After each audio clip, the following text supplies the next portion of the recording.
Hello යාළුවනේ අද බලන්න යන්න මේ වෝටර් පම්ප් එක ගැන අපි බොක්ස් එක ඕපන් කරලා බලමු.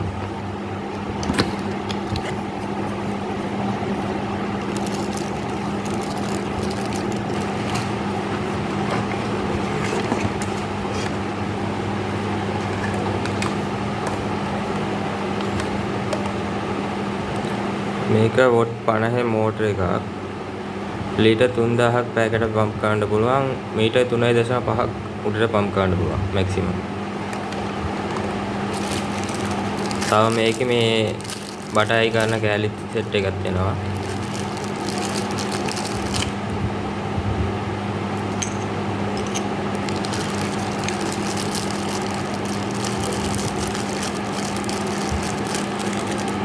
තව මේක මේ මෝටර එක වයිබ්‍රේට් වෙන්නේ නැතුව තියාගන්න මේ කෑල්ල රබර් කෑලි 4ක් යනවා. මේ මෝටරේ ඕන නම් අපේ WhatsApp නම්බර් එකට මැසේජ් එකක් දාලා ඕඩර් එක දාන්න පුළුවන්.